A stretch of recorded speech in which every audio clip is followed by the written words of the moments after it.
And we're back. Loddy and Mac Sports, representing the cul-de-sac. Loddy and Mac on the sports. LODMAC_Yanks on Twitter. Need some more action on there, people. In the studio, as usual, we have Loddy. What's up, Loddy? Bobby Mac. I've been better, but I'm going to bring it today. The next guy, we got him we got him sedated. He's in a seatbelt. We got some rules for him tonight, but it's been a tough weekend for Angry Jay. Say hi, Angry Jay. What's up? You see what I'm saying? This will be fun. The Don Father, the master of fantasy football. He couldn't be happier with this little grin hanging around with his Yankee fan friends. How you doing, Don Father? Cannot wait to talk about the Bombers, baby. Oh, now you want to talk about them? Family show, Angry Jay. Come on. Did I say last episode that my best buddy, Jonathan Warren Pettit III, applied to be the Major League Commissioner? Major League Baseball Commissioner. And he got a response from them because his resume was warranting one, and they turned him down. But we know him as the commission. We wish he really was the commish. How you doing, commish? I'm good. I think it was a strong candidate, but, wasn't in the cards. But I'm happy to be here. Back to sports writing. New guest this week. We got to talk Giant football. Big Blue. The New York Giants. Knock that off. I'm a Cowboy fan. We took care of them already, but the G-Men. What are they? Are they six and one? Don't sell them short. Okay, welcome to the show, Mr. Callett. Can't wait to talk about the Giants. Been waiting about 10 years for this to be excited to talk about the Giants. Let's go. Eli couldn't be reached for comment. All right. Quite a range of emotions the last few days. Sunk into a little depression today because I'm just worried about what's not going to happen. But obviously anger and frustration followed the fourth game of the ALCS with the Astros taking care of business with the sweep. This is a Yankee room. Don Father, go take a break. Go get a snack. Guys, I'm not going to ask any questions, any order or anything like that. If you just want to chime in, I just want to focus in the first segment here on, what happened in the games. Like, what I mean, I thought we had Verlander on the ropes, and 4-2, 3-2, didn't score at home. The pitcher comes out, and then we couldn't get it done the last night with our first like real lead. I mean, forget about 1-0 against Verlander. You might as well be down 10. But guys, just chime in. I don't know what to say. I'm disgusted. How about that? That sums up how I feel. I'm disgusted. Listen, we can get into all the stats, why they won, why they lose, this and that. But it's 13 seasons now without a World Series appearance. Longest drought since 1982 through 1995. We would have won it all in 94 if not the strike. But Yankees, they just can't beat Houston. Houston's better. Like I said, we can go over stats all you want. Whether the game's 2-1, 3-2, 4-3, last game was 6, they got swept. I mean, so it's not even close. Houston's at an entirely different level than the Yankees. Yankees struck out 50 times in 4 games. They can't put the ball in play. We'll get into a little bit more of the philosophy and the roster construction and things like that.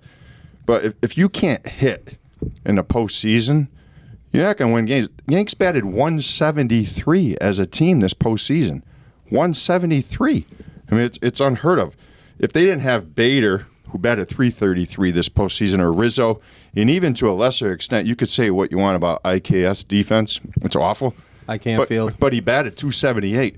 Everybody else was under 200, and we had at least 4 or 5 guys under 100 batting average.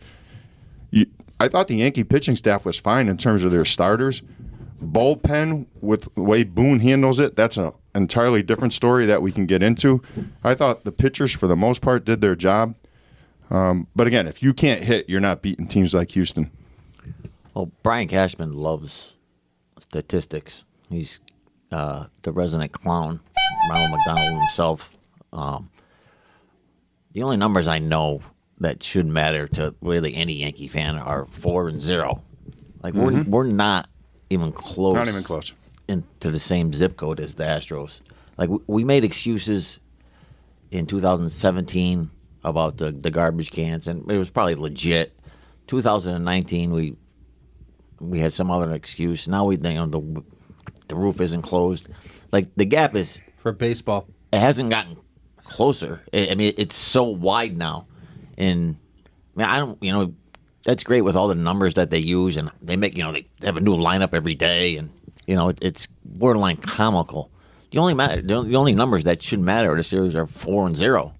Like we could talk about the 170 batting average. They do that every postseason. The pitching is always decent, and then we got our butts handed to us. There's nothing else to say, like, as far as that goes. Hey, listen, up until Sunday night, did you guys hear this stat? There was 10 straight postseason games for the Yanks where they had 6 or less base hits. Yeah. 6 or less. Look what Houston did when they put the ball in play. Judge cuts in front of Bader. Torres and IKF botch a double play. I mean, it directly led to runs. Yanks, like Angry Jay said, the gap is just so huge. Where, based on our predictions last week, besides I think Bobby Mack, you had the Yanks in 7.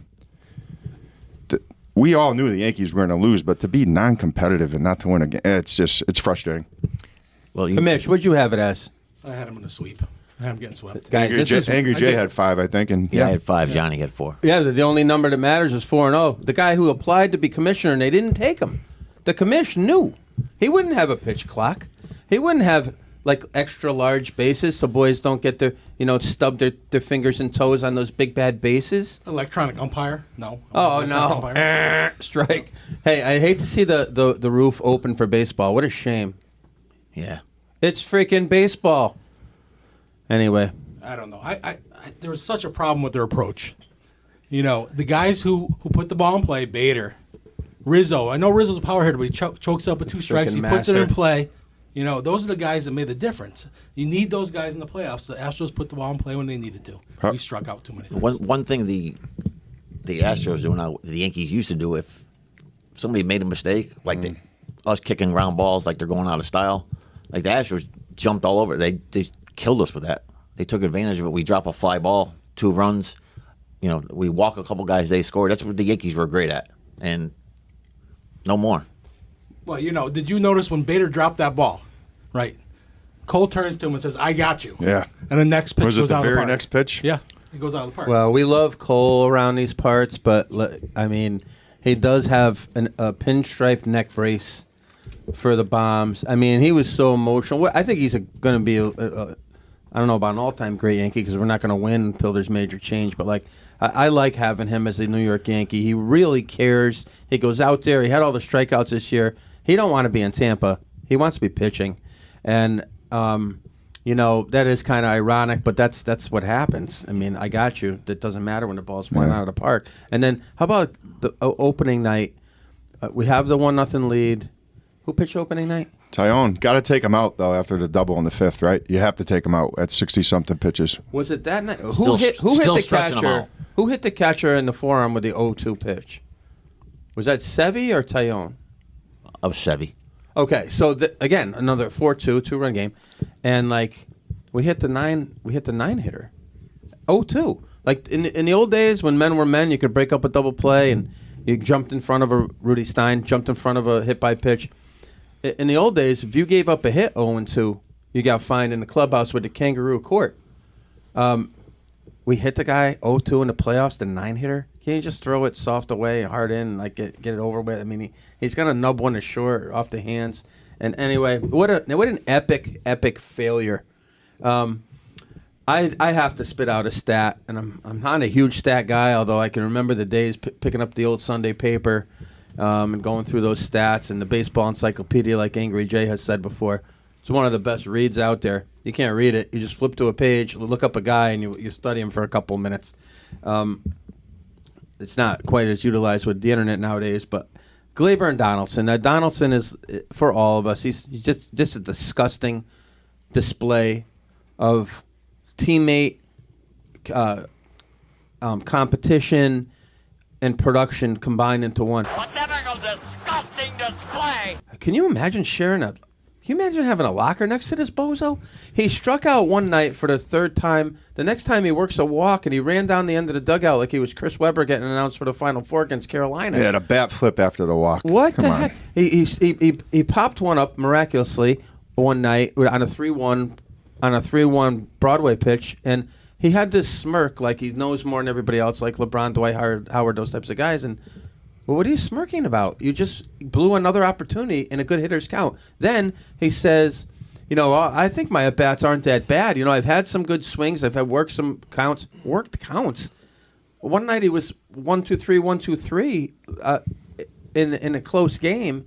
So at Donaldson overall, I think I got this right, guys, but 0 for 13, 11 Ks? Yeah, 10 and or a walk 11, 10 or 11 Ks, something like that.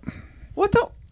What? And he was batting fifth a lot of the playoffs. Well, I mean, that's your five. Hold on. That leads me to the next guy, and I'm not looking to scapegoat anyone who doesn't deserve it, but like for the last couple of years, we've been disappointed with Torres and his development and the decisions around his development. Comes out as a rookie, pretty good. Next year, okay. Shortstop? We can put him at shortstop? Why? Because he's slow and lazy? And, like, I know the game's hard. The game's so hard. But, like, there's 3 minutes of action in 3 hours. But, like, shortstop? That fails. He tries to hit every ball in the ballpark, and he's a bad shortstop. So we put him back at second. We coddle him back to second. So now he plays second this year. DJ gets hurt. We're stuck with him at second. Glaber in the series, 3 for 15, 7 Ks, again with a couple of walks. And as far as the lineup, Angry Jay, you said the lineup where he hits. Like, he hit cleanup, but he can't hit the ball in the outfield. And he hits leadoff, and he can't get on base. Leading to, like, the real problem. The underbelly. The core. What really is the problem with the Yank, with the Empire, with the Bombers? We're the Bombers no more. And there are 3 people we can look at, and we know who they are, so let's just get right to it. Does Hal care about competing? I don't really. If we had this podcast on after Game 3, I might have broken a record for most swears in a 5-minute segment. Family show. Don't do it. I got you. So I don't really want to focus on Hal. I mean, I don't think he likes sports, so it doesn't matter.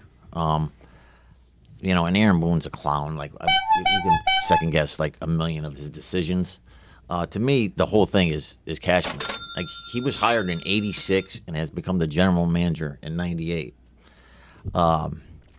Since then, since we got the 2 thumbs up in San Diego, I remember it. we could go through all the stats. There were the 4 leadoff hitters in a 9 games in the playoffs. 8 different lineups in 9 games.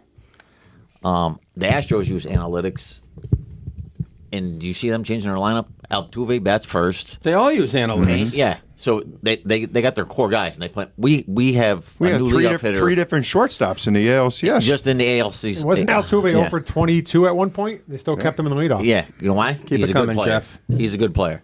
So Brian Cashman, in his quarter-century reign, has, and I've mentioned this before, has made the Yankees the softest organization in professional sports. We could go on about all these other things, and we're gonna, but to me, it doesn't matter what they like until he is gone. Nothing else really matters. Like, the infrastructure is bad. Like, it's rotten to the core. You could get shiny new pieces. We could go out and trade for guys and get signed free agents. It won't matter. Like, it's not going to matter. They'll pitch 30 innings. They'll have to stretch them out.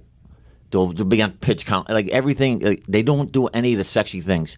Like, guys don't run out ground balls. Like, some of them do, but like, we're talking about Glaber being lazy. Like, he's 2 cheeseburgers away from being a first baseman. Right? But we got him playing short 1 year, and now he's playing second. For the past 24 years, like, it's always been somebody else's fault. And I'm going to go through a couple things. We fire managers, right? Girardi got us to the Game 7. He didn't embrace Cashman's math department, so he's gone. We can't blame Cash for that. Nobody can ever blame Cash. We fire pitching coaches. Larry Rothschild, remember him? He was the problem 1 year. Our hitting coaches, I think John Daly might have been our hitting coach 1 year because we just rip it and rip it, right? but we've had numerous hitting coaches. Hensley. Kevin Long, yep. Hensley's now. We Kevin have Marcus Long, yeah. Marcus Timms, right? Oh, he's Marcus gone. Timms He's was an so awful gone. MLB player. Now he's our hitting coach now. Yeah. Bench coach Rob Thompson. He's doing pretty well by now. By the way, Josh Bard was our bench coach a couple years ago. He gets fired. Third base coach. We all know last year we lost because Phil Nevin sent the guy trying to score, so he was the reason we lost in the playoffs last year. We've had how many strength and conditioning coaches? They should be fired. Oh well, they're But always we're not fired because- conditioned. Don't we have a mental specialist now, Yeah, we too? do. But the Yankees, they're on the cutting edge of injury prevention and rehabilitation.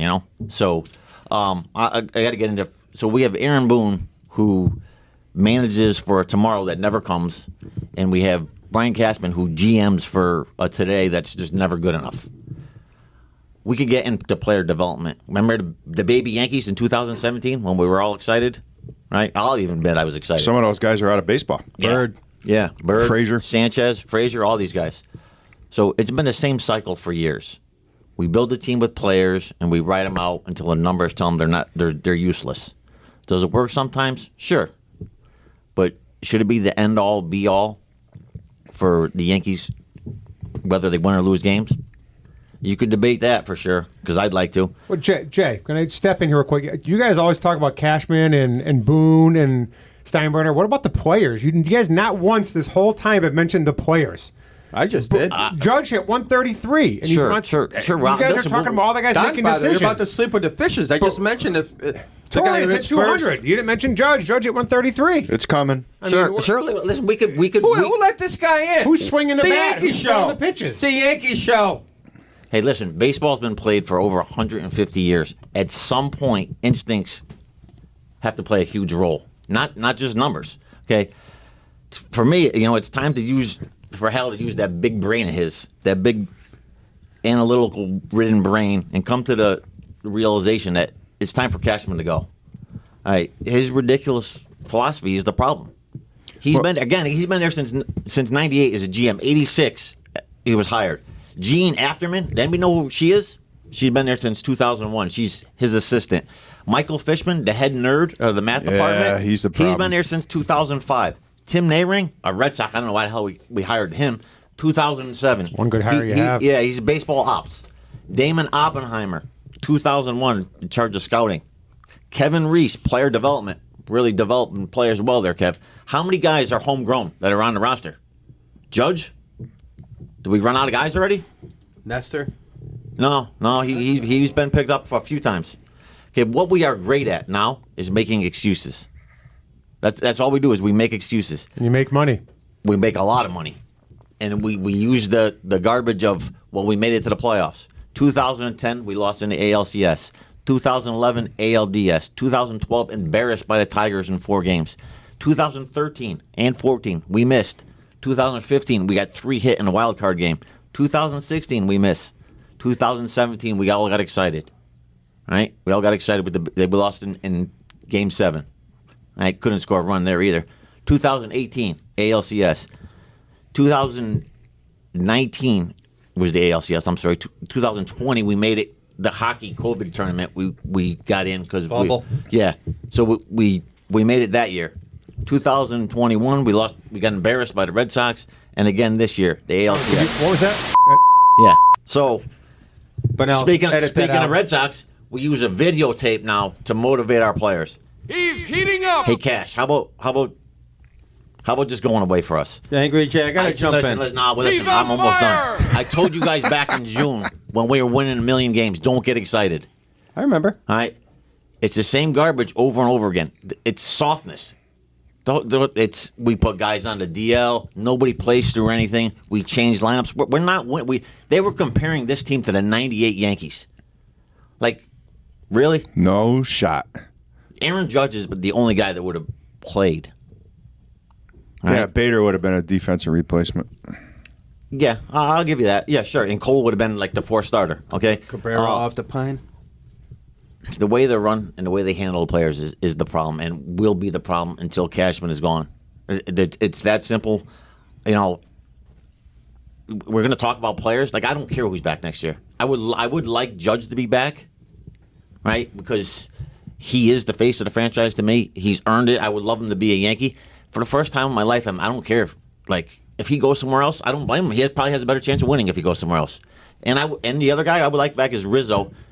But it doesn't matter if Cashman is the guy in charge because Rizzo will play 120 games. Somebody will Stan will sneeze. Will be on the DL for 3 weeks. And I refuse to call it the injured list with the Yankees because half the guys aren't injured. But Cashman is the guy. Jacob Aylesbury. I don't, we could go through all the guys that he's signed. He's horrendous. He sucks at his job.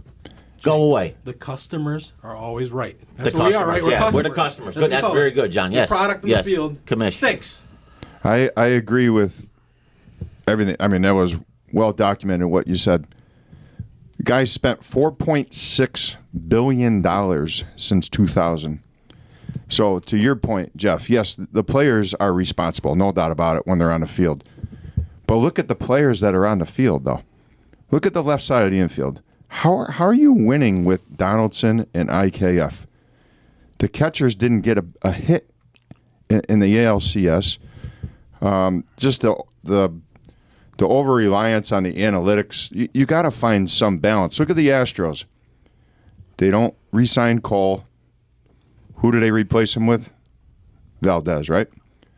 They don't re-sign Springer. We got Tucker in the wings. They don't re-sign Correa. Oh, we got Pena. We're good.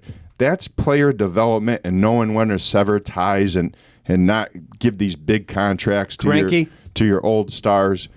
Yankees don't do that. They don't give their young guys an opportunity. Peraza should have been up by midseason at the latest. We didn't need Donaldson. I mean, we've talked about it at length there. Donaldson was not needed. That was a combination with IKF to try to get rid of Sanchez's contract. It just wasn't necessary. We had LeMahieu to play third base. Well, you didn't need Donaldson. You had Torres at second. Give a rookie a chance at shortstop. You don't have to have veterans and make trades for every single position. Again, $4.6 billion since 2000. Got you one World Series when you overspent on Burnett, and then you got Teixeira, and you got Sabathia. Red Sox won 3 of their titles. Damon. Red Sox won 3 of their titles since 2004 with 3 different GMs. It's okay to change philosophy and bring different people in with different thoughts. Not the Yankees, though. Hal gives you $270 million. You got to do a better job. But Hal, get out of your comfort zone. Cashman's the face of the franchise. Unfortunately, he takes the media type of stuff, and Hal can fly his planes or whatever he does in the background. Show me something, get involved, and get us a GM that knows what the hell they're doing. Hell, take off the dad jeans, put on the big boy pants, and fire this guy. What is going on with the Yankees? I mean, honestly, going into Game 4, did any of you guys feel like watching the Red Sox come back? That wasn't going to happen. That's what our coach did. Our mental strategist. That's what he did. He had them watch the Red Sox come back. How about Donaldson? He did not have his back foot down the entire playoffs. Out on his front foot, playing on the curveball. He's a guest hitter to begin with. You got to know the curveball's coming. He genuflects when he's at the plate. I mean, geez, get off your knee, man. One time. And I can't have more energy than Glaber sitting on my couch watching the game.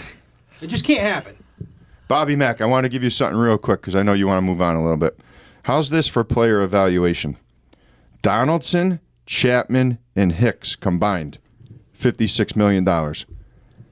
Harper and Machado combined, 57. Bobby Mack, they both wanted to play for the Yanks. Harper but was we didn't need Harper. We didn't need Harper. Harper was dying to be a Yankee because we had Hicks, Ellsbury, Frazier, Judge, Tyler Austin. We can go down the line, but we didn't need him. We didn't need that bat in our lineup because Cashman thought we were covered at that position. Get him out. Well, the boys have spoken here. I don't think we want Cash back. I mean, we got to have Hal back. But why doesn't he sell it too? He could probably get, twice what any other professional franchise gets for the New York Yankees. And why does he want to be involved? I don't see him in the press box. How about this? Cash with his double thumbs up in 98. 98. I hate that so much. But honestly, where is he? Where's Hal? I can remember George after some of these series, even after a regular season game, issuing statements, crying, talking about the heart. Missives. Missives. He's firing off missives. Yeah, He thought every game was a football game. You had to win every game. Let me ask you, the heart of New Yorkers, though. what has Brian Cashman won without the core four? The guys he didn't bring in. Those are Stick Michaels and Watson's guys. I mean, even in 2009, They I'll yeah. give him credit for Sabathia and Burnett and Teixeira. He That's spent all like money. like though. That's Matsui. money. That's yeah, money. Matsui. Yeah. He spent like a That's drunken just sailor, going and we shopping. won. That's going shopping. But Swisher was a good trade. Give him But- credit on that one. But his foundation was the core guys, right? He's built a culture of softness and excuses instead of toughness like the Yankees were. And it's no more, and it's gone. It's long gone. Like he's got to go. He is the problem. We could dissect Boone, who is a clown, but the head clown is Ronald McDonald, is Brian Cashman. Angry Jay and Kamish and Bobby Mack. You guys followed the minor leagues a little bit too. So Angry Jay already alluded to 2017, right? We had all these young guys, or 2017 through 19, whatever the case may be. Judge, Frazier, Severino, Torres, Greg Bird. Do you trust Brian Cashman with this new core of players that's supposed to be coming through?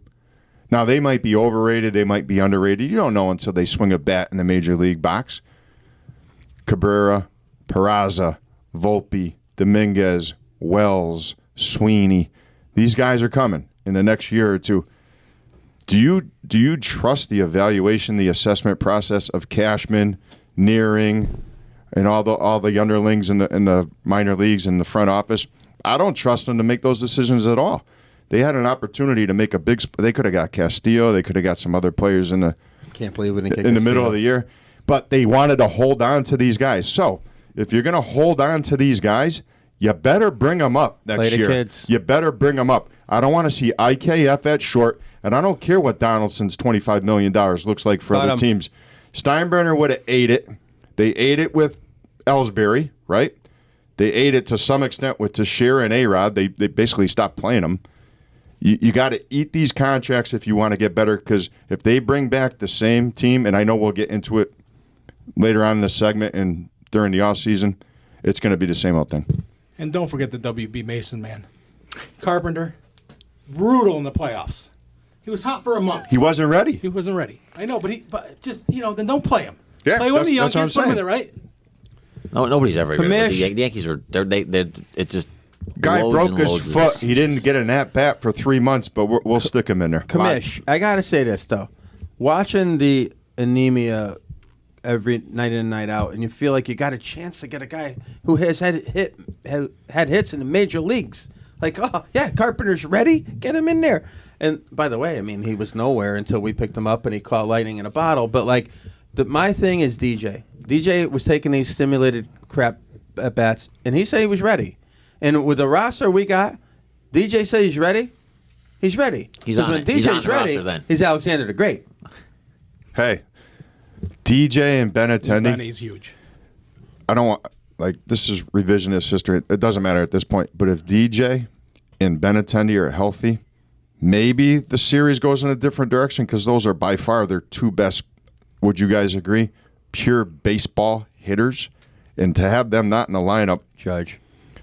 Well, Well, he didn't hit. LeMahieu was. It I happens. mean, I It was. happens. He should have been on the Altuve roster. ain't hitting either. Is he not a baseball player?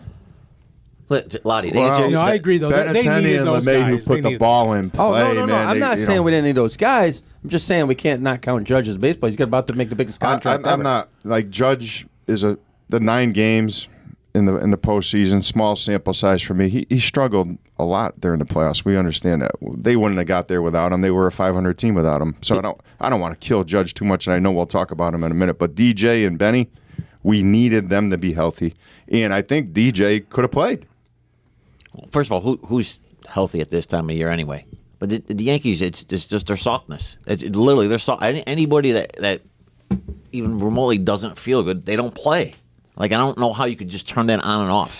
All right, so we're this is not going to end anytime soon. We're going to end this right now. One last thing, Lottie, to answer your question about player development, no, I don't trust Cashman. We don't trust them all. But bottom line is, there needs to be some changes amongst the group of Hal, Cash Clown. Is that what we're calling him? Cash Clown. Clown. Ronald McDonald. Ronnie, and then Ronnie Mack, and then Booney. Booney doesn't even count. He's not even a real person. Like, he hit that home run. And by the way, he got lucky on a knuckleball. I mean, like, closed his eyes. And great night. But Gave him a job. Gave him a job with the Yankees. He doesn't have to make any pick up decisions. That basketball guy. again. I like to make that kind of money and not make any decisions. He knows everybody's nicknames.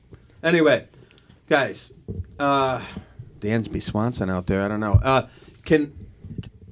We're gonna keep him or not? Judge gonna be a Yankee. One word. You get one word. Mr. Callett, can you weigh in? Can we get one word? Will Judge be a Yankee? No, I don't think we're going to get him. Mr. Callett's cut that was like 6 words. You had one job.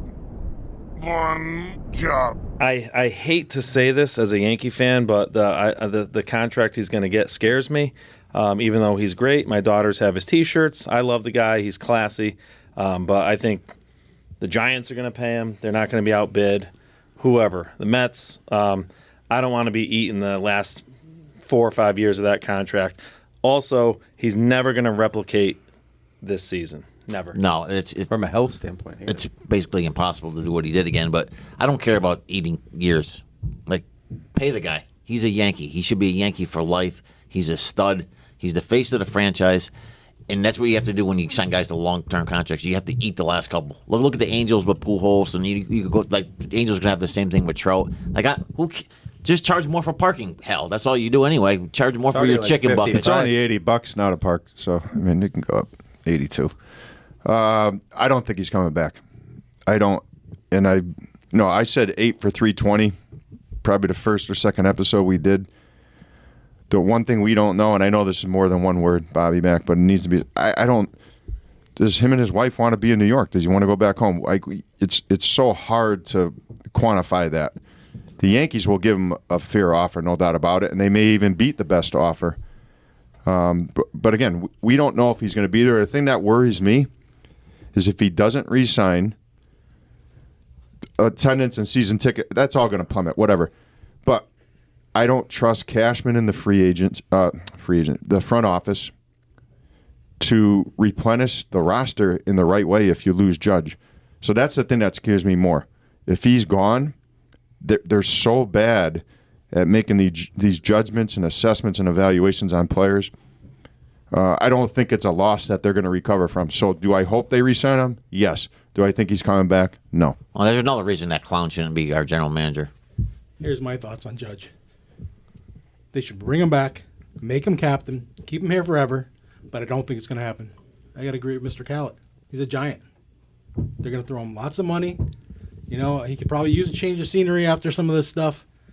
I see him playing in the Windy City. Is that the Windy City? No, it's Chicago. It is windy in San Francisco, what is San though, Francisco? Something by the bay. The race around in the all tree or sad, something. Godfather, what did you just do? We're all thinking he's went leaving. like this. I'm like, We're all thinking he's leaving, and the Yankees are going to get outbid. Just think of how sad that is. With the resources they have, think about how sad that The is. Dawn Father says the Judge will preside in New York next year. I don't know if they're going to get outbid. I don't know if he wants to stay. No, none of us know that. town? I don't know. I don't. If he's going to stay in New York, it's going to be with the Yankees. Steinbrenner will never let him go to the Mets. I think it's going to be the Giants. Watch out for the Dodgers. I mean, we hear all these reports already. Like Mookie Betts is willing to move to second base. Whatever. Why wouldn't you? Why wouldn't you be willing to move? Cashman's got to go. Dude. we Got to go. We don't know. Remember Cashman on opening day at the Stade, Bobby Mack. Clown. He holds a press conference to say that Judge rejected the $30 million. Like, what other GM has ever done that? Bye-bye. They- He's gone. They embarrassed him. Yep. He bet on himself. God bless him. Had a fantastic year. If he walks, I don't blame him. I really don't. And wait till Cashman brings up the postseason statistics. You know, that's coming. And that's just going to be a big mess. Slander, just like he did to Jeter. Jeter stayed, then went to Miami and porked him by giving a stand. Speaking of And Jeter, here we can we are. get him back? There's the perfect replacement. All the experts on like the fan and all that stuff, they're not buying it, but I don't care. I want a competitor up there. So here's the other thing with going to the Giants. They could, on his uniform, just take the S off of the end of it, and that could be his. He's huge. All right. Commish with a geography lesson. You really got to San work on those Francisco, one-word the old answers, Windy Mac. City. You got to work on those one-word answers, Mac. More Well, you guys are explicit yammering instructions. on. We want to move on. We're going to move on. So, lastly, Judge is gone. What a great season. Angry Jay warned us. Guys. Is there anything good going on in New York? Oh, nice transition, Commish. Nice This- transition. Yes, this there segment is. brought to us by Skygazer Brewing. And this is the Big Blue Report with the Big Blue supporter and expert, Mr. Callett. I'm smiling like the Cheshire Cat over here. I've been waiting for this. You got to Simile. understand where I've been. I grew up on GMs for the Giants, George Young, Ernie Accorsi, Hall of Famers, and had to deal with Reese and Gettleman, and now and then also speaking of the coaches, I grew up on Parcells and then a few others here and there. And How about Ray Hanley? How'd that work out? I just Coughlin, thought baby. about that. But then Tom Coughlin. Oh, God. I mean, so then you go from Coughlin to Ben McAdoo, Pat Shermer, and Joe Judge, who I got to admit, Joe Judge. I loved McAdoo. Wow. Eagle fan. Joe Judge, best opening presser ever. So up until the end last year, his demise, he had that weird post-game press conference where dude. It was done. I was still defending him because of the equity he built up in me with that opening presser. I was out of my mind, but obviously it was just words. Finally, we got some stability. We look like a real team. They have an identity. Yeah. Right? Talk about the impact of Brian Daboll just a little bit, Mr. Callett. All right. Well, like I said, they look like a real team. They're playing clean football. They're winning close games. But here's the thing about coaching. Point differential, first half to second half, especially fourth quarter.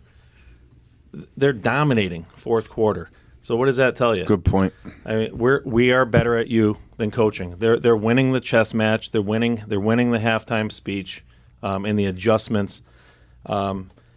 It's just nice to see. And here's the thing: they're doing it with not really great personnel. No, they don't have a receiver that's caught over 200 yards worth of pass. I mean, Bobby Mack, did you hear what I just said? Through 7 games, they don't have a wide receiver with more than 200 yards receiving. I got to check with the Don Father about that. Don Father, is that true? I don't think anybody's that even close, to be honest with you. That's so. Talk a little. It's Like, true. It's true. So they're The doing father it, had it. obviously doing it with smoke and mirrors. But talk a little bit about the offense and Jones' progression and a healthy Barkley. Yeah, so, all right, so you talk about the offense. The head coach was the OC for the Bills. Your new OC, Kafka, is coming from the Chiefs. So look at that pedigree right there. So what are they doing? So they know they have their identity. It's run the ball.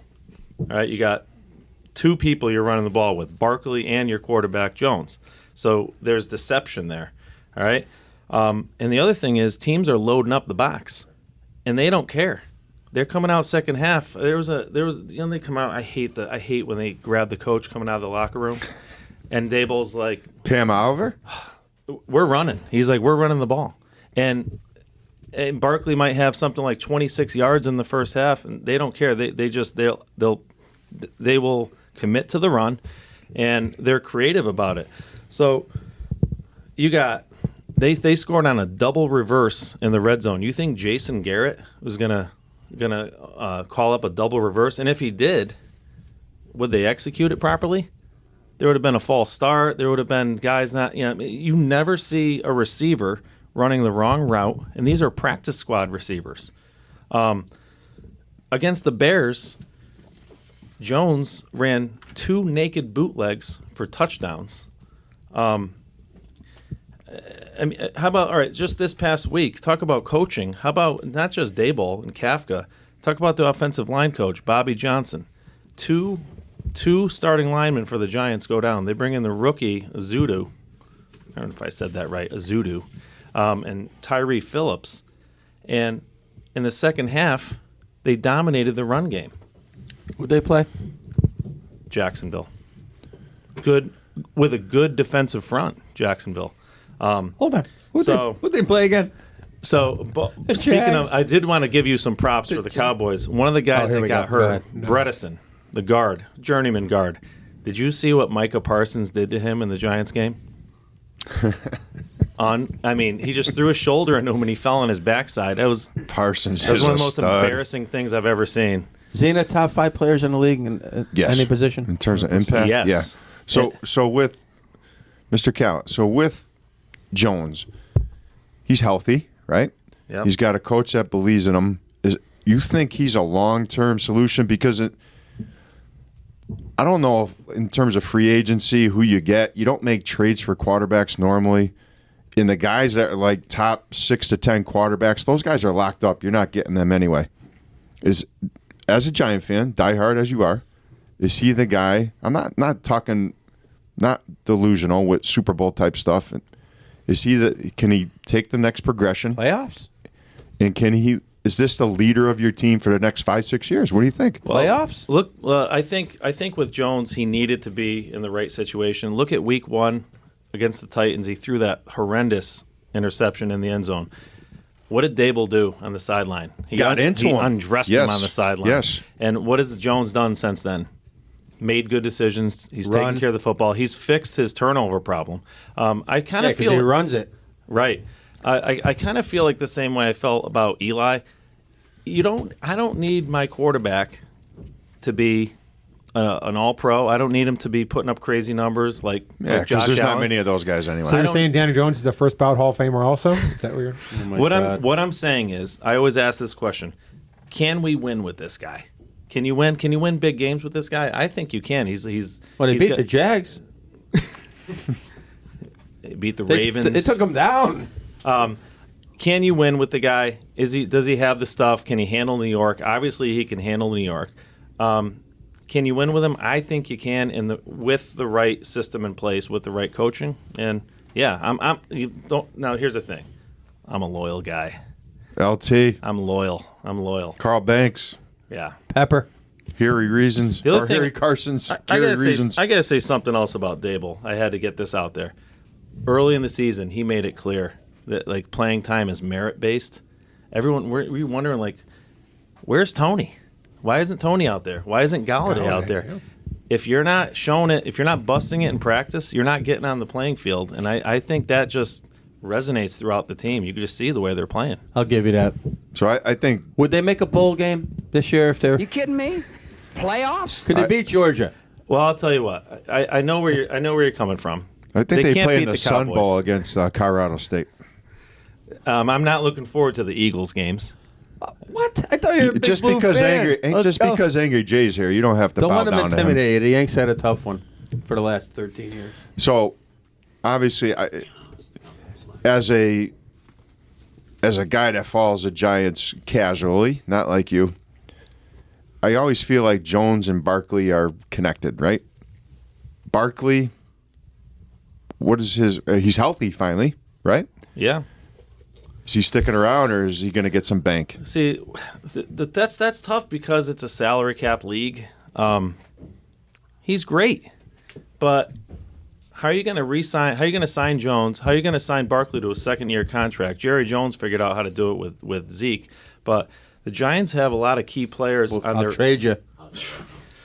I bet you would. Giants have a lot of really good players who are on their rookie contracts. You got to want to pay them. Dexter Lawrence, McKinney, having a huge year. Andrew Thomas. Like, how are you going to pay? How are you going to re-sign Jones and Barkley to second contracts and sign those other guys? I think you can. You got the system in place. You need the QB. You can go with a average or young running back. I think that could be. I hate to say it, and I'm a Penn State guy too, but I know you. I don't think you can afford Barkley. I can't believe he still goes with the dangling cross earring. I mean, a la Barry Bonds. I thought he'd go diamond stud at this day and age. That's for LT.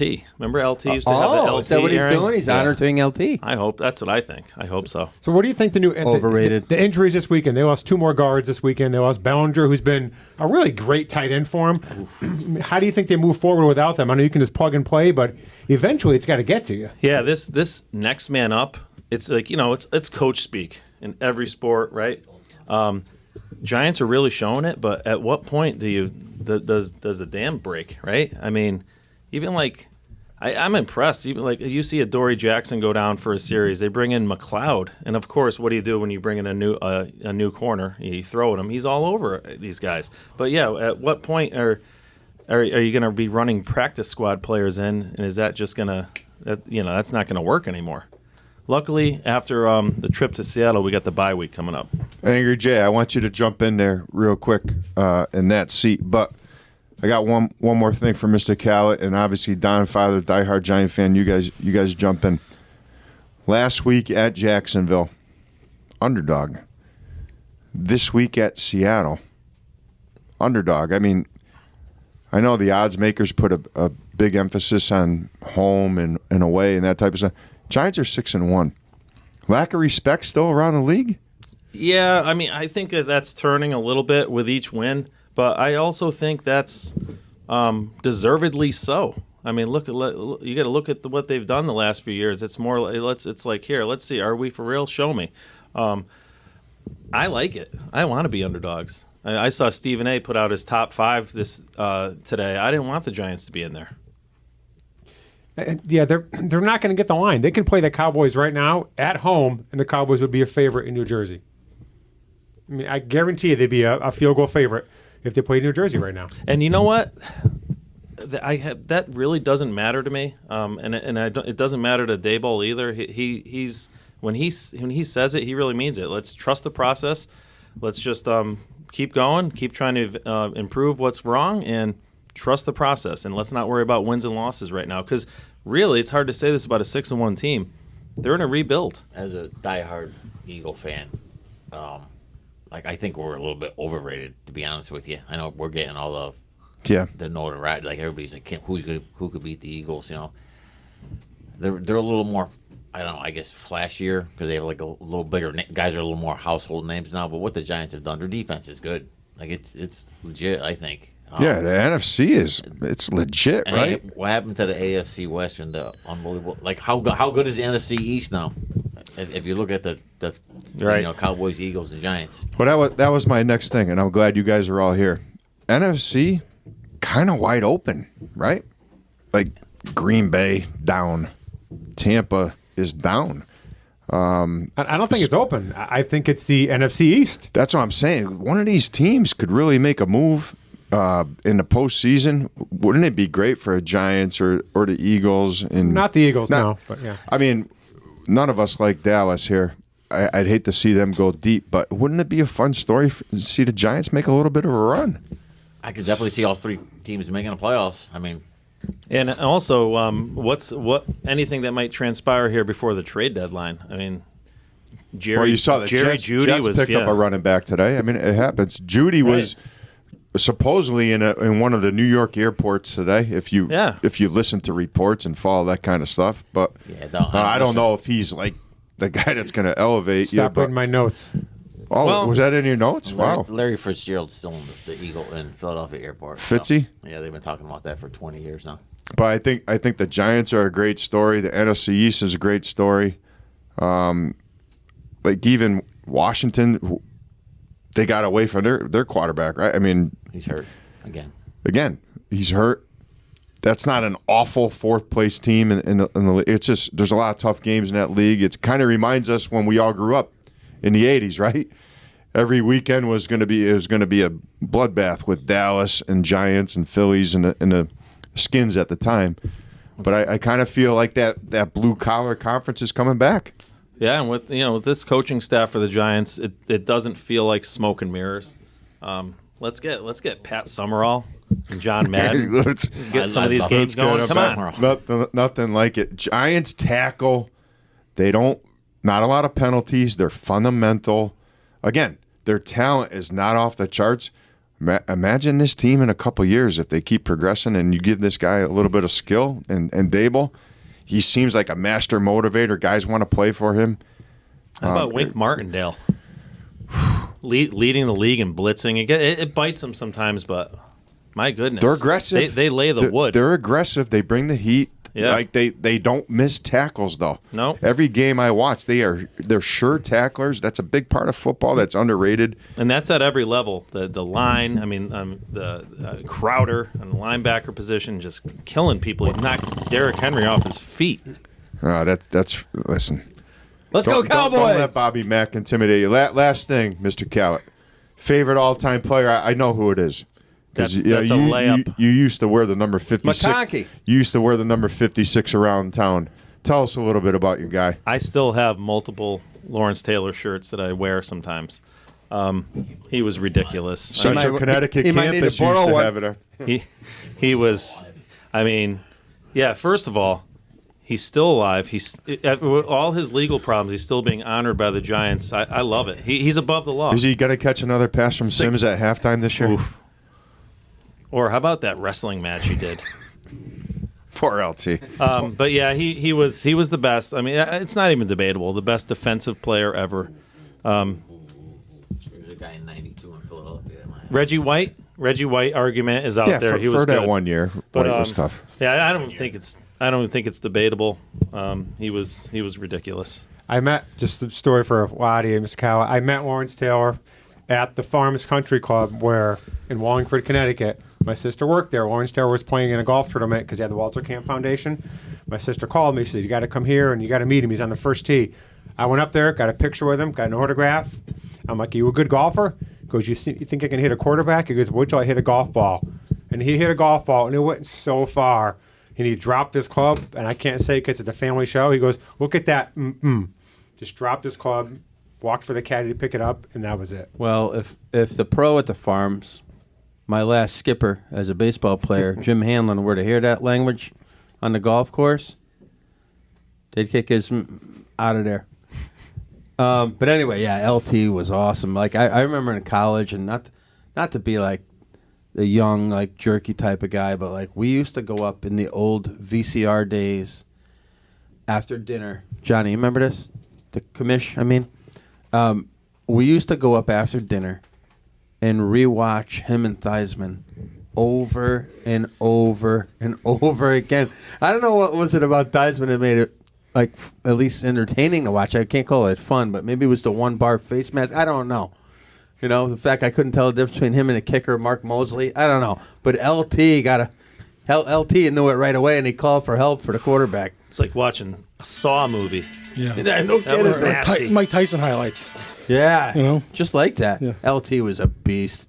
New York must have been a mess back then with all those guys in the city at the same time. Straw, Gooden, oh my Coney, goodness. even my man Coney. Like those guys had a lot of fun. All right, so man, we waited a long time for this, but Mr. Callis showed up. Took a little heckling. Very pumped up. Can't beat the Cowboys. Very He's pumped up. animated. He's He's pumped into up. it. Yeah, I'm shaking a little bit. I'm so excited. Mr. Callis, are we going to get you back after next week's win? I'll be here whenever you want me here. Are they playing the Jags again? Because I don't know if they could do it twice. At Seattle. Oh, same thing. Is there a JV game Gino. before? Who plays Is that the first place Seahawks? They're what are they? 4-3. 4-3, the first place Seahawks. Which two varsity teams play after? The boys and who? All right, now, Mr. Callett, awesome job, man. Happy to have Mr. Callett here. Thank you. Without a doubt. Mr. Callett will be back, especially if we fire Cash. We're going to get the whole band back together. Moving on. Can everyone stay involved here for a second? We're going to do a quick Who Would You Rather before we hit the Don Father. Coming off talking about Danny Dimes. And again, guys, one word or a sentence. No. We got to move along. Jalen Hurts, Kyler Murray. Go. Jalen Hurts. Jalen Hurts. Hurts this year. Murray. Hurts. Murray all day long because he played baseball.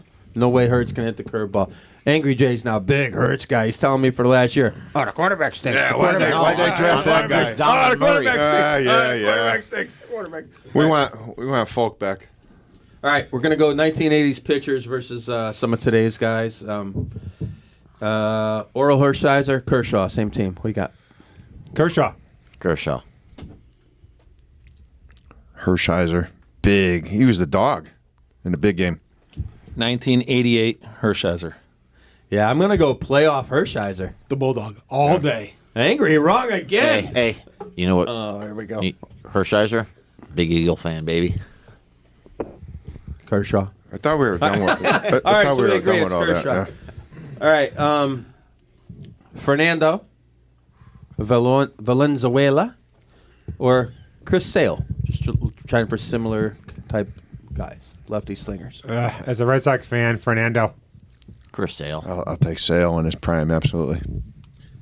Sale. I'm going to go with Sale. I got to go Fernando for one reason. Sale is a baby. He cuts up the White Sox uniforms when they're wearing shorts one day. What a tantrum! Like what a tantrumy guy. He got hit in the finger. I'm the host, Angry. Yeah, I mean, All right. you make up your rules with this. It's like on the field, Sale. You guys can join me next week if you like. All right, Quisenberry, the quiz, or Kimbrel. It's kind of weird in their own. I'm going Quisenberry. I hate Kimbrel. I'm going Quiz 2 with the Royals. I mean, they won it with him. I will go Kimbrel all day. I'm going to go with Kimbrel just because every Little Leaguer I had copied his windup. I love Dan Quisenberry. So Throwing 62 miles an hour from underneath. Rest in peace, Bruce Sutter, too, by the way. Yeah, no kidding. Johnny, I was gonna go with you until you said that. I can't stand the way kids are emulating some of the stupid stuff that these big guys, that these millionaires do on the field, up to and including the sliding mitt. Got to have a sliding mitt. All right. The kids call it drip. Oh, trip. Okay, I think that's right. All right, Kids still play baseball? relax. All right, gotta be a baseball head for this one. Steve Verlander. Verlander. Verlander. Verlander, not even close. Not close. No. Tom Hankey.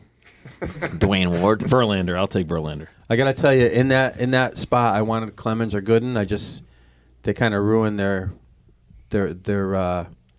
ability to be in something like this by not being consistent. Angry Jay may know this because you're a savant. Did he go into the ninth inning like a bunch of times with a no-hitter, Steve? 3 times. Twice he was one out Once away. against the Yanks, right? Yeah. I think Roberto Kelly got Roberto him. Kelly, double left. How many's Verlander got? 3? He has 2 no-hitters. I think that's closer than you guys think. I think Steve was tough. All right, how about lefty Steve Carlton or Max Scherzer? Well, I love Max That's a good Scherzer. But Steve Carlton is first ballot Hall of Famer. Scherzer probably is too, but like the resume is, if you look at Carlton's years, wow. Yeah, different era, but Who's your guy? I would take Carlton, but I love Scherzer. So Yeah, I I'll can't go take wrong Carlton. Just longevity and man, Just pick one. I did Carlton. All right, we went lefty twice. Carlton. Carlton. Max. Me too, Mad Max with the blood throwing up and the red eye and like For a guy as good as swearing at Max, he's hitters. played in a lot of teams. Just there. strange, right? Cashman had him on a pitch count at like 60. Yeah, he'd be a 5-inning guy with him the and Yanks. Verlander were teammates. Tigers. With the Tigers, Scherzer was young when the Yanks used to play them once in a while in the playoffs. Those two and Jeremy Vonderman. Bonderman, But what is his name? Jeremy Bonderman. I thought it was Vonderman. He stunk anyway.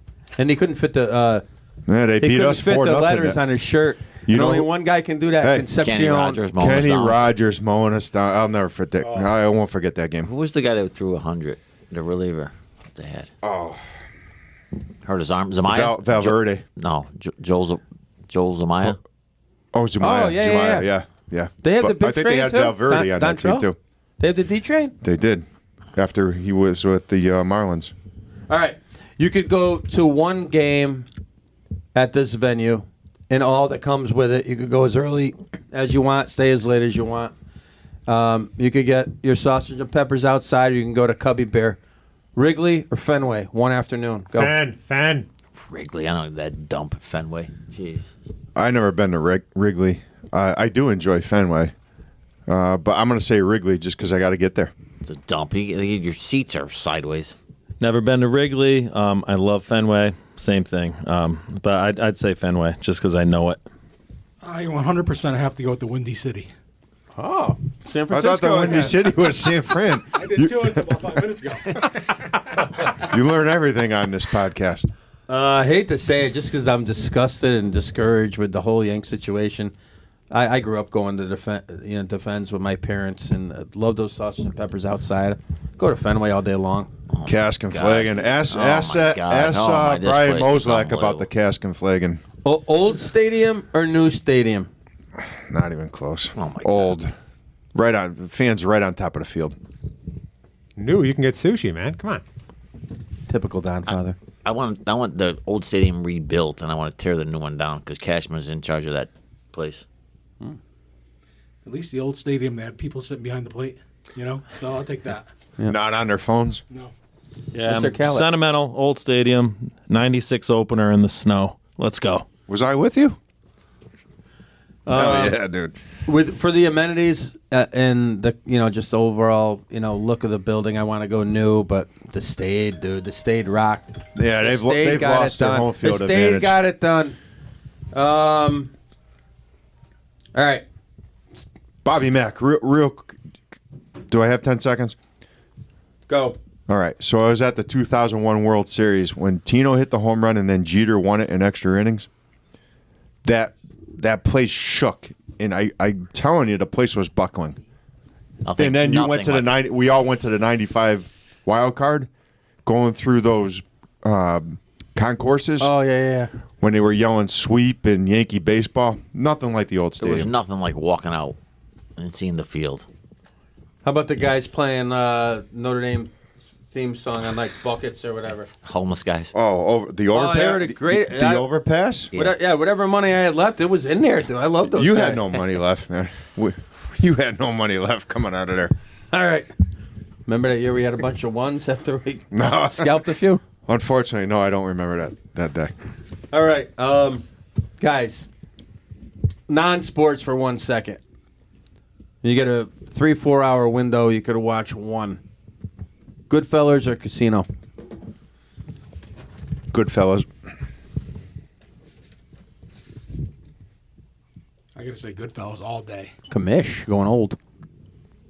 Goodfellas is a top 10 for me. Without I want to say Casino, but I gotta say Goodfellas. None of them. Love them both. Same director, both great music. Goodfellas. All right, so that settles it. It's Casino, and here's why. I just wish that, and I play this in my mind, but do you remember when they caught the guy cheating with counting with the electric monitor on the leg? yeah. I just always wish that was Tony Soprano catching Altuve and bringing him in the bowels of Yankee Stadium and asking him what arm he throws with. You know what I'm saying? That's good. Maybe we could do a Cashman now. Sounds like a personal problem. It is, without a doubt. But like, wouldn't that be sick if it was Tony Soprano and Joe Torre was with him? You know, I those like guys. it. Joe Torre would have fit in that cast as long as he wasn't burping or drinking Bigelow tea. The but- actor from the Joe Zimmer Torre would have story. fit in that cast. Get Oh, the, Zim? get the No. Zimmer roll. If you remember the bodyguard that brought him in, the security guard that brought him in, it might have been Zim that ushered him in. Zim could have been Don Rickles. No? Absolutely. I mean, come on.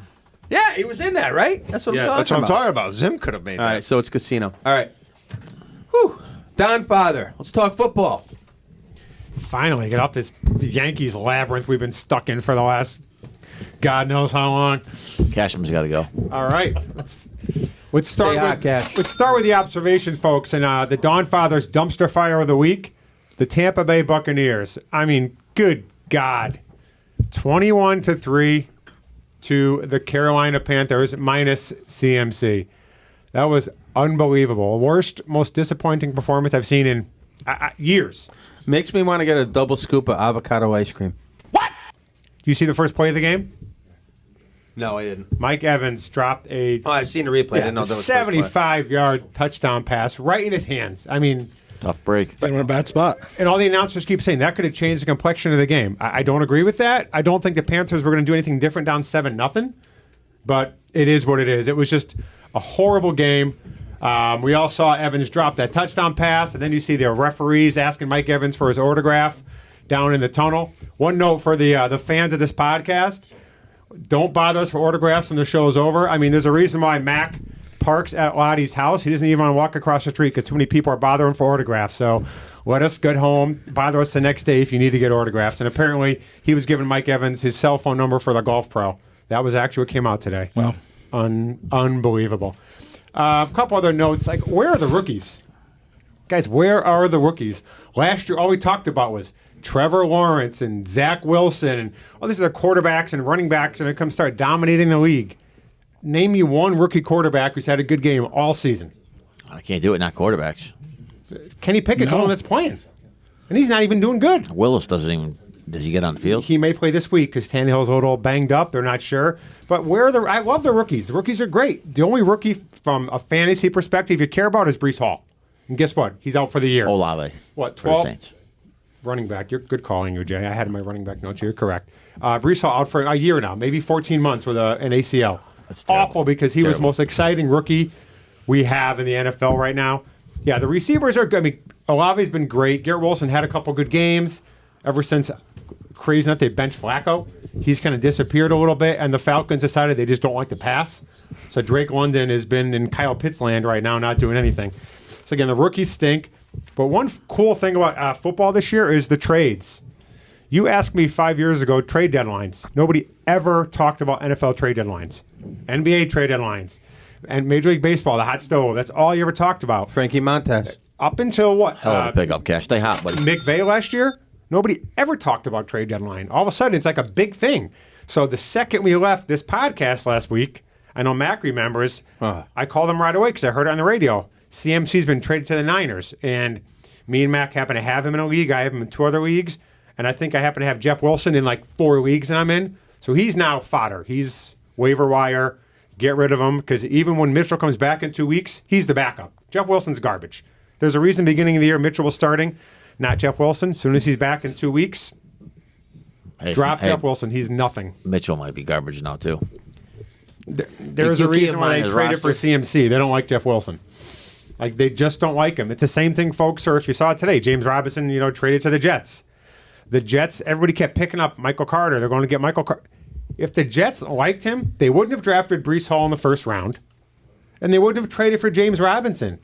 Carter is not a 3-down back, or they would not have made all these moves to avoid him being a 3-down back. They're never going to give him 3 downs. It's going to be Robinson. There's not a lot of 3-down backs anymore, though. I mean, how many are there? Oh, there's some. There's your Ecklers, your Saquons. There's Derrick Henrys, but most teams go with 2 or 3. Like I think it's a great move by the Jets, personally. Oh, I think it's a good move too. I'm just saying, from a fantasy perspective, people are going out and getting Carter, and I'm like, he's not going to get you 20 points a game. I'll agree there. He may get you 3rd down catches because Robinson has stone hands. That's why Etienne got all the work. That's why he's now the number 1. But again, trade deadlines are great. We talked about Jerry Jeudy. People were talking about him today. Either the Giants or the Dolphins. Is he going to solve all their problems? I don't think so, but Giants could use him a lot more than the Dolphins. But Tua wants another one of his security blankets back from Alabama. So they talked about bringing him over to the Dolphins. Whether it's going to happen or not, I have absolutely no idea. Again, talked about the dumpster fire that is the Buccaneers, Tom Brady. How many, 2 in a row now he lost? How many times in his career has he lost 3 in a row? In 20 years? I'll say 0. 1 time, 2002. Only time Tom Brady's ever had a 3-game losing streak in his career. 2002. First year as a starter. Aaron Rodgers right now, 3-game losing streak. So that's clearly never happened before, where Brady and Rodgers both on a 3-game losing streak. It's an awesome stat. Both guys look miserable, by the way. Brady is, the avocado ice cream is pickling him now. He's not looking good. But talking about the losing streak, so Loddy, don't go way too far right now. Who has the longest losing streak in NFL history? Browns. I'll go Bucks. Browns or the Lions? Saints. Angry Jay kills it in the trivia. Bucks. Oh, John McKay when they were an with the expansion orange? team. With the Yeah. orange. 26 games in 76, 77. By the way, the last Bill team. Dewey Salomon showed up. The second longest Hugh losing Green, streak too. was in the last 3 years. I'll give you that hint. The last Second? 3 years. Detroit. Second longest losing streak in the last 3 years. NFL history. I'll go Detroit too with 16 Jacksonville Jaguars. Wow. Okay. Big Blue in the house. Urban Meyer, how you 20 doing? games. 20 games in a row they lost. All right, moving on. Thursday night, folks, we finally have a game I want to watch. Baltimore and Tampa Bay. It's worth watching anyways. It's worth watching the game. Baltimore, Tampa, worth watching. Another London game. I know before I said there's no more. They go to Germany after this, but there is another London game this Sunday, 9:30. So make sure you put your Who's that? lineups in. It's a good question. It's Jacksonville and Denver. So Oh, that's a great game. The Jags just lost a close I mean, one to the G-Men. geez, those games are Exhilarating in the awful. fourth. All these supplemental games are just awful. they're not that bad. But yes, for the most part, you're right, I guess. But Thursday should be good. It's something to watch. There's Sunday night game should be a there's good game. Huge one the following week. That must be the Eagles. Better believe it. Yeah, I bet. Fun fact, by the way. So, what round was Najee Harris drafted in for most of the fantasy leagues? Second. Okay. First or second? Daniel Jones has more rushing yards than Najee Harris this year. How about touchdowns? Probably more. More rushing touchdowns. Yeah. And more rushing yards. That is just a terrible, terrible thing. By the way, he's second in the NFL in rushing yards for quarterbacks right now. He's ahead of Hurts. He's ahead of God. Josh Allen. Oh my goodness. He's ahead of Kyler. Daniel won? Jones. Who's won? Lamar Jackson has over 500 rushing yards Not this year. only that, but I was reading this week too. He also just won an exhilarating game in the fourth quarter against the Jacksonville Jaguars. Playoff bound, baby. You see these games in Playoff bound. Where is Mr. Cow in here? Come on. Don Father, you see these games in Jacksonville, it doesn't matter the opponent. 75% of the fans are for the opponent. Can we get Jacksonville, can we expand somewhere else? No, they love London. Their owner wants to move to London. I mean, he wants the Jags to move to London. Yeah, I'm done with Jacksonville. I don't see it. Group trivia question. I mentioned the Bucks 3 games in a row they might lose this week. Who's the last team to lose 3 games in a row and win the Super Bowl? The Patriots. If I say yes, nobody else is going to guess. So, come on, it's fire guesses right here. Loddy, Mac, Mr. Cowett, Kamish. At any point during the year, 3 games in a row. 3 games in a row in that season and won the Super Bowl. The last team to do it. Giants. Is it within the last 20 years? It is. Okay. I like the commish Isn't Giants that call. Ravens Flacco team? One more guess. You seem like you're jumping on the Kamish's bandwagon here. I am. Do I have to guess? What Nope, are you don't have staring to at me guess. for? You don't have to guess. You got 3 seconds. 3, Crickets. 2, I'll go 1. Ravens. Last year's Rams. 3 in a row? Boom. And Aaron Donald still came out after that game and said, we're still the best team in the league. They ended up winning the Super Bowl. Of course, they brought half their guys in via acquisition, but whatever. Well, it's a Good thing stat. now. Nobody thought about it anymore, right? So it's pretty cool. It's a thing now, Don Father. Okay, I'm rolling. I'm sorry. Before I get into stardom, one NBA note. I know we're not getting to NBA. It's not on the agenda. Player stat right now. After 3 games, 16 points, 9 turnovers, 14 personal fouls. Who is it? Total. Not average. Total after 3 games. 16 points, 9 turnovers, 14 personal fouls. Draymond. Ben Simmons, $35 million a year, has as many personal fouls as he has points almost. Maybe Cash will pick him up. That's a dumpster fire in the NBA if I've ever seen one. Stay hot, Cash. All right, Mac, I'm running right into the stardom sit-ems for this week, guys. It's quick because, guys, injury reports aren't out yet. First practices aren't really until tomorrow. So looking quick, looking at Kirk Cousins as a quarterback. He's playing the Cardinals. Cardinals are giving up 20 points a game to opposing quarterbacks. Kirky loves those cover 3s. Cardinals play cover 3. Kirky tears it up. So Kirk's going to have a good game this week. And Joe Burrow, he's not even a stretch Burrow. He is on fire. Rushing touchdown 3 weeks in a row. 4 touchdowns 2 of the last 3 weeks. Play Burrow. And we already talked about Danny Dimes. I mean, he's going to light it up against Seattle. He could be in front of those 50, 60, 70 yards rushing this week. Yeah, he is. And here we go, Mr. Cowett. And Tua. Tua didn't have a great Saw game. Mr. Callett left. He is playing Detroit this weekend. That's a fix-all for every quarterback other than Dak. So Tua's up for a big game this Stay week. healthy, Tua. Who would I sit? I'd say Trevor Lawrence against Denver. Nobody plays good against Denver. Again, Patrick Surtain gave up 6 fantasy points this week, so nothing. Zach Wilson, keep him on your bench as always. Start him for the running backs. Derrick Henry, he's going to be angry. Tannehill's hurt. They're going to feed him the ball all game. Kenneth Walker, I told you to start him last week and the week before. He's a beast. I love the Giants, but they have a hard time stopping the run. Great against the pass. Kenneth Walker's going to get some holes in the middle. And Aaron Jones, it's a game script play, guys. He's playing against Buffalo. You could be looking at 6, 7, 8 receptions. Not going to get a lot up the middle. He will catch passes.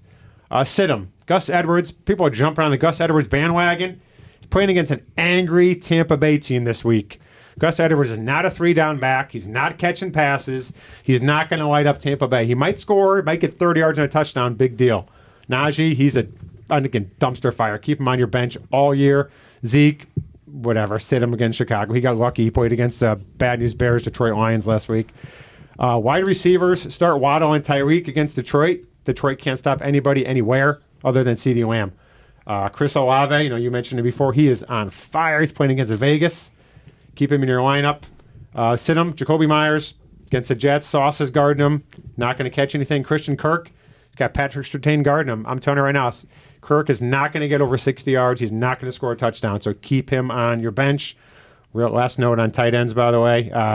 Start Dulcich against Jacksonville. He's catching passes. I'm not sure if Rippon is going to play or Wilson. He's the only guy they're throwing to, so start him. And Loddy, your boy against Harrison Bryant against Cincinnati with no Njoku in there. He might have a big game. I would start every Cincinnati skill guy this week. They got a lot of them. Start them all. Joe Mixon not getting enough touches. That's it, Mac. Wrapped. Start him, sit him's all done. Good job, Don Father. Don Father. Thorough again. Stump us. This next segment brought to you by Sky Gazer Brewing. That information will be on Twitter closer to kickoff on Sunday. Be checking in because it might not be up until the last 5 minutes before kickoff. Okay, we're moving on to UConn basketball. Bringing in the commish. Applied to be commissioner of Major League Baseball. Turned down. But by day, one of the best of the UConn horde. Journalism major, the commish. All right, well, I'm still feeling the effects of the Yankee hangover, but let's move on to UConn basketball. I'll keep this quick. The Huskies will play the blue and white scrimmage on November 2nd. For fans interested in getting a quick look at the team, that's a good opportunity. Opening day, November 7th, against Stonehill, should be a barn burner. Stonehill's loaded this year, though. They are. They're picked first in their conference, I'm sure. Stacked. They're stacked. Stay hot, Stonehill. The Huskies had a closed-door scrimmage over the weekend against Harvard. By all accounts, Samson Johnson and Jordan Hawkins were the stars of the day.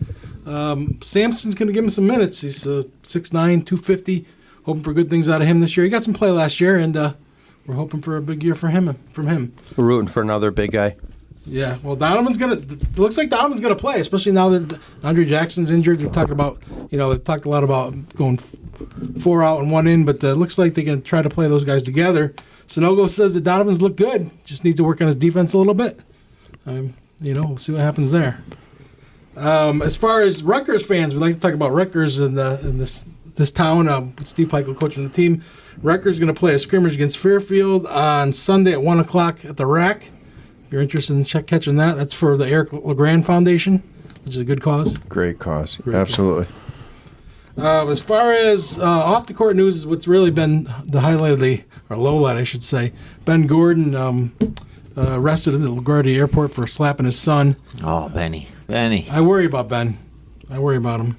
He if you saw the Players Tribune, you see that, Jay? Yeah. Great story. Yeah, it's like a first-person account of his mental illness. Really opened up about it and talked about some of the things that are going on in his head. So I'm praying for him. I'm hoping Calhoun can kind of, reach out to him and get this guy straightened out. Madison Square Gordon. Madison Square Gordon, number 4. Number 4, absolutely. Fun to watch. Miss. God bless him. Hopefully everything works out. That's all for the Huskies. Once they get going, we'll get hotter around here and we'll see what happens. Go Huskies. Go Huskies. Go Scarlet Knights. We got 2 teams to root for. Guys, real quick, NFL picks. I'm taking the Bills. Looks like a sucker bet, 11 or so. I don't care what it goes up to or down to. I'm taking the Bills, destroying the Packers. I'll take Tennessee, giving 2 at Houston. Derrick Henry runs wild. JET Jets. That's how You're a you spell it. believer, huh? Johnny with Zach Wilson in the house. I'm going right in Comish's face and going with the Patriots, giving 2 to the Jets. I'm going. Whoa, a head-to-header. I'm going Bengals over the Browns on Monday night because the Browns suck. They can't get a stop. Brissett. I mean, just please. The organization is awful. Go Loddy, I Bengals. thought you liked the Browns. With the hair like that, Stay who hot, wants to go Cash. head-to-head against Don? Look at that hair. Ooh. All right, guys. That wraps it up. A lot happening. Bottom line is LodMac_Yanks. Let's get on that Twitter. Loddy and Mac Sports on the SAC, cul-de-sac in Bristol. Guys, we need a strong ending here. What do you want to have happen to Mr. Cashman? Get him the hell out of He's there. got to go. Stay hot, Gotta- Cash. he's Stay gotta hot go. somewhere else, you bum. Retain him. Gotta Retain go. him. Don Father, that's enough. What do we want Booney's fate to be? I don't even care. I don't care either. I think It what's doesn't up? matter. He's a Out of there. puppet anyway. Meteorologist. Get rid of him. I don't want him. I don't want any remnants of any leadership The going stinkage. forward. Yeah, you know something? Yeah, you're right. Get him out of there because just the Cashman stinkage. Get him out. Will you watch the World Series? I will. I love Bryce Harper. I'm a baseball Yeah, fan. who you Yes. like there? Hey, how about I watch a every quick World prediction? Quick prediction on that. Rooting Phillies. I'm rooting Phillies, Phillies. too, but Yeah, we're all rooting them. Astros in 5. Philly. Okay, there you have it. Phillies win it. Guys, stay hot, Cash. Get rid of them. Yankee fans, assemble. No more buying gear. Get rid of these bums. We can't have the front office like this anymore. Protest on River We need Avenue. winners. I want winners. I want winners. Who's that? Singletary? Yes. We want Singletary to manage the Yanks. See you next time, everybody.